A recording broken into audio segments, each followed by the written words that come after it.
Fabien Verdier, cette loyauté au président de la République, elle est aussi normale. On ne peut pas tout dire, on ne peut pas dire que son parti n'existe pas. Oui, la loyauté est normale, mais moi, ça me fait penser à 2005, Nicolas Sarkozy et Jacques Chirac, en fait. Ministre de l'Intérieur, il était président de parti, et c'est la stratégie de la rupture. Sur la forme, Bruno Retailleau fait ce choix-là, de plus en plus, d'affirmer une position idoine pour se démarquer de la Macronie. Et moi, ce qui me choque le plus, parce que c'est le fond et l'intérêt général qui comptent, c'est que en même temps, les Français non plus n'en veulent pas. Ils veulent des choix clairs. Et nous, on a par exemple monté une association des villes sous préfecture. Il y en a 235 en France, c'est Langon en Gironde, Calvi en Corse, etc. On va voir l'Élysée, on va voir Matignon. Plus personne ne gouverne dans ce pays depuis des mois, voire des années. Et c'est pas que ce problème de majorité. Bien sûr qu'il y a le problème de majorité à l'Assemblée. Mais il n'y a plus les Bleus à Matignon. Tu vas avoir des conseillers à l'Élysée. Ben, ça ne bouge pas pendant 6 mois.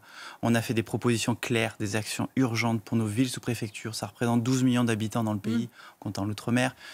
Sans coûter d'argent sur les 21 propositions, il y en a 15 qui sont sans coût pour l'État. Rien ne bouge, rien n'avance. On a une réunion ministérielle demain matin en espérant qu'on aura une planche de salut. C'est 12 millions de Français qui souffrent sur la sécurité, sur l'industrie, sur l'économie, sur la santé, sur les fermetures de maternité, sur la France des TER.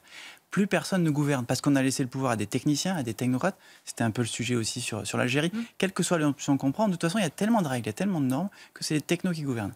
Et puis, on sent qu'on ne veut plus gouverner. Vous savez, les Bleus de Matignon, on bleu ici à Matignon, c'est-à-dire qu'il y avait une réunion interministérielle, on faisait des choix. On faisait un choix A, un choix B. Mais il n'y a plus de choix depuis des années. Et c'est ça qui est dramatique pour notre pays et pour nos concitoyens.